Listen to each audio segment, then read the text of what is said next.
So how do we make our Wing Chun better? Is there like a roadmap they can show us, they can lead us to that level, to that state where we can actually release the potential within ourselves and get to that next level? So we're going to focus on the 7 main points today in order to improve our Wing Chun. So stick around.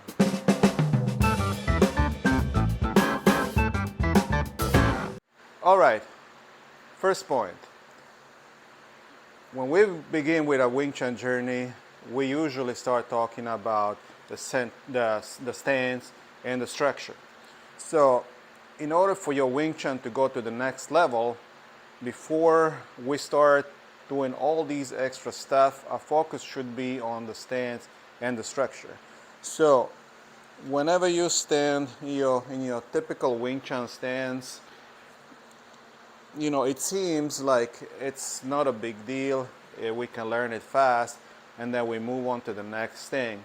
But over the years, I realized how much have I neglected the stance training. So later you try to compensate what you could have already had at that stage. So the importance of the stance is foremost for our Wing Chun practice and our Wing Chun improvement. So when you learn how to sink your weight and you learn how to drop all that weight into the ground, to find the rootedness in the ground, then you can start moving with more advanced concepts. But this is the groundwork, this is the foundation of everything. Without your stance, you can't move forward. And it's closely related to the stance is the structure. So because it also incorporates the stance, but it incorporates just everything else. Your Wing Chun hands, right? Your techniques incorporated in that. So you know how to properly stand while you do those. So stance, knowing how to do the stance, how does that feel in combination with the whole structure. So structure is the whole bigger picture. So stance, hands, movement, etc. Having a proper structure that will take you to the next level. So when you're moving, so you're paying attention to the structure, right? So what am I doing here? How does my weight feel? Now I'm shifting hands. Shift hands. And you can go to any technique. Here, maybe you shift hands, and you go here, etc. So stance and structure, it's extremely important that you work on it throughout your life.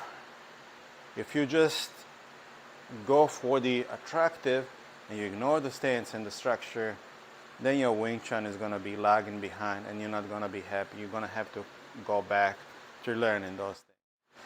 The second thing of extreme importance, we're talking about a center line. So the center line, we heard all these concepts before, and we might have a jumbled idea of what this all means, stance, structure, center lines. So we're trying to delineate for you like a clear guide as to how to progress in the Wing Chun journey. So when we're talking about a center line, you got to understand you also got to incorporate that stance, because center line without stance doesn't work. So you're thinking about your lines of attack and your lines of defense. So at this moment, my center line is here, and my opponent's center line is directly related to me, reflects me if they are in front of me. But let me give you an example of different center lines. So for example, if I have a person in front of me, right in front of me, this is their center line. If I move to the side, now for me, this is their center line.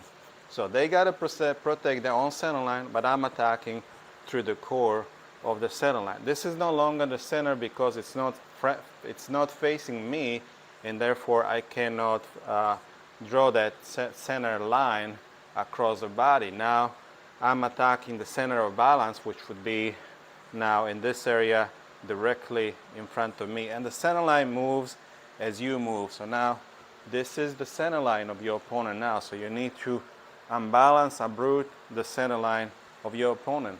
Likewise, if you go to this side, you will find a new center line. Or here, new center line. So the center line moves according to how the other person moves or how you move. So you gotta envision the center line. It's more than just splitting or drawing a line symmetrically across a person's body. It depends on the person's movement as well and your own movement. Okay. Next thing is the footwork. Do not ignore the footwork. So when we are moving, we got to be now paying attention to those principles. Center line, we got to be paying attention to structure, right? We're going to be paying attention to your stance as well, because this is a stance as well. It might not be the traditional character 2 stance, but it's a different type of a stance. So we're still talking about the stance, we're still talking about the structure, etc. Talking about center line, attacking center line. So again, when you're talking about the structure and the stance, the proper stance, so you need to know how it feels. So now you feel all your weight, so it shifts from 50-50 here.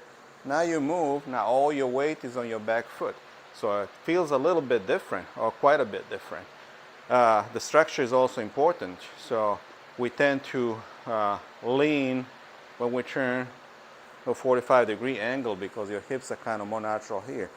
If you compensate and you turn to where your shoulders are now square and facing the wall, facing the direction that you're going through, now we have a good structure, good balance, and good rootedness.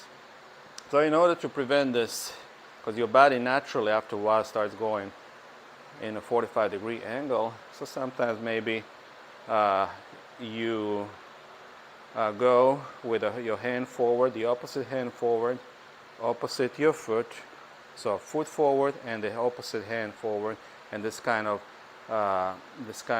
straightens your center line or your shoulder, right?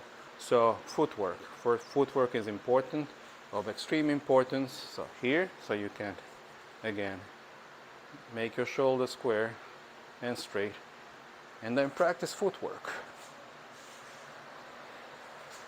This is just one example of a footwork. Maybe we'll make an episode on the footwork. The fourth point today is what we all like, the techniques, right? So we're learning the techniques, and this can incorporate the footwork. As a matter of fact, I would encourage you to incorporate footwork and understanding all these principles, stance, center line, etc. So when we're talking about techniques, you can start with your basic techniques. So in the beginning, we just learn simple techniques like ganda, right? Then we start shifting a little bit. So we go into your bong sao, wu sao. On the other side, bong sao, wu sao, bong sao, wu sao, bong sao, wu sao, bong sao, wun sao.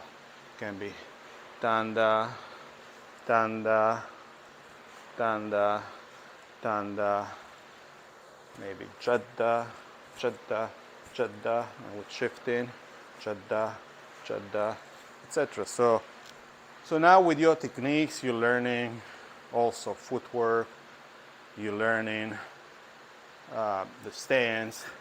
So with these techniques, you need to incorporate all these points that we delineated before, and some other things that we're going to be talking about. Thank you for watching. I hope it was beneficial to you. I hope you learned something today. Have a great day. Don't forget to subscribe, to like this video. Also hit that notification bell so you can always be informed when we post our next video. See you next time. Have a great day.